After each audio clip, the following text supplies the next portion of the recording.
उमर साहब कहते हैं ठीक चल रहा है, उसको तनख्वाह मिल रही है, वो सीएम की कुर्सी पर बैठा है, लेकिन वो बेबस है। वो खुद तस्लीम कर रहा है कि हमारे पास इख्तियारात नहीं है। मैं कहता हूं कि मोदी जी से आपने हमारे हिंदुस्तान के बड़े बड़े नेताओं ने कहा था कश्मीर हमारा ताज है, जम्मू कश्मीर हमारा ताज है। आपने वो जूतों तले उस ताज को रौंद दिया। क्या ये हमारी बदकिस्मती है? हमने हिंदुस्तान के साथ इल्हाक किया, हम हिंदुस्तानी हैं। यहाँ की गवर्नमेंट जो चुनाव हुए, जो 90 हमारे पॉलिटिकल बेरोजगार थे, क्या सिर्फ उनको रोजगार दिलाना था और कोई इख्तियार उनको नहीं दिया गया है?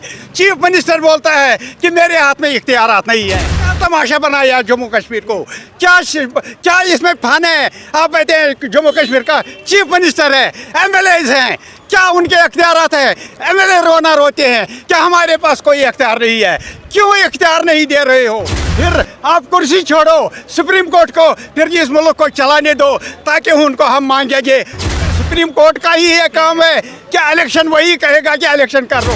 उसी का काम है रोजगार दे दो, उसी का काम है कहाँ क्या अफसर पता चलेगा, दूसरे कानून लागू होंगे। अगर सुप्रीम कोर्ट को ही करना है तो मोदी जी आपका काम क्या है फिर रह गया है? फिर कुर्सी छोड़ दो ना। उमर साहब कहते हैं ठीक चल रहा है, उसको तनख्वाह मिल रही है, वो सीएम की कुर्सी पर बैठा है, लेकिन वो बेबस है। वो खुद तस्लीम कर रहा है कि हमारे पास इख्तियारात नहीं है। मैं कहता हूं कि मोदी जी से आपने हमारे हिंदुस्तान के बड़े बड़े नेताओं ने कहा था कश्मीर हमारा ताज है, जम्मू कश्मीर हमारा ताज है। आपने वो जूतों तले उस ताज को रौंद दिया।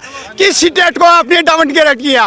क्या ये हमारी बदकिस्मती है? हमने हिंदुस्तान के साथ इल्हाक किया, हम हिंदुस्तानी हैं। एलानिया कहते हैं हम हिंदुस्तानी हैं, हम भारतीय हैं, हम अलहदगी पसंद नहीं है, लेकिन हम इज्जत से जीना चाहते हैं। हमारे हुकूक बहाल होने चाहिए। हमारी डिमांड है कि मोदी जी का जो वादा है रियासत का दर्जा बहाल करने का, वो फौरन उसको पूरा किया जाए।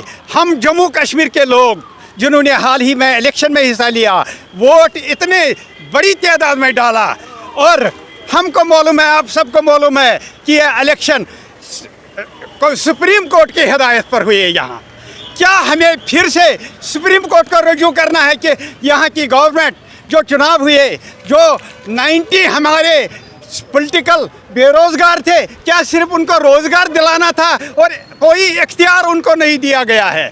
चीफ मिनिस्टर बोलता है कि मेरे हाथ में इख्तियारात नहीं है। क्या तमाशा बनाया जम्मू कश्मीर को?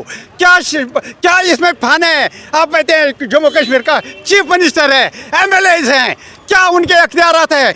एमएलए रोना रोते हैं क्या हमारे पास कोई इख्तियार नहीं है? क्यों इख्तियार नहीं दे रहे हो? फिर आप कुर्सी छोड़ो सुप्रीम कोर्ट को, फिर इस मुल्क को चलाने दो ताकि उनको हम मांगेंगे। अगर सुप्रीम कोर्ट का ही ये काम है क्या इलेक्शन वही कहेगा कि इलेक्शन कर लो? अगर उसी का काम है रोजगार दे दो, अगर उसी का काम है कहाँ क्या अफसर पता चलेगा, दूसरे कानून लागू होंगे। अगर सुप्रीम कोर्ट को ही करना है तो मोदी जी आपका काम क्या है फिर रह गया है? फिर कुर्सी छोड़ दो ना। मैं कश्मीर से हूँ। हमने जो यहाँ मैंडेट दिया है जम्मू से बीजेपी को मिला और कश्मीर से एनसी को मिला, मैं अपने बीजेपी के एमएलए से भी गुजारिश करूँगा, आपने लोगों से वोट लिए, आप अपने हुक्मरानों को क्यों नहीं कहते हो खुलेआम कि स्टेट का दर्जा बहाल करो? ये जम्मू के हित में है। आप लोग हुकूमत में किस लिए आए? इलेक्शन किस लिए किए? उमर साहब कहते हैं ठीक चल रहा है, उसको तनख्वाह मिल रही है, वो सीएम की कुर्सी पर बैठा है, लेकिन वो बेबस है। वो खुद तस्लीम कर रहा है कि हमारे पास इख्तियारात नहीं है। मैं कहता हूं कि मोदी जी से आपने हमारे हिंदुस्तान के बड़े बड़े नेताओं ने कहा था कश्मीर हमारा ताज है, जम्मू कश्मीर हमारा ताज है। आपने वो जूतों तले उस ताज को रौंद दिया। किस स्टेट को आपने डाउनग्रेड किया? क्या ये हमारी बदकिस्मती है? हमने हिंदुस्तान के साथ इल्हाक किया, हम हिंदुस्तानी हैं, हम एलानिया कहते हैं हम हिंदुस्तानी हैं, हम भारतीय हैं, हम अलहदगी पसंद नहीं है, लेकिन हम इज्जत से जीना चाहते हैं। हमारे हुकूक बहाल होने चाहिए।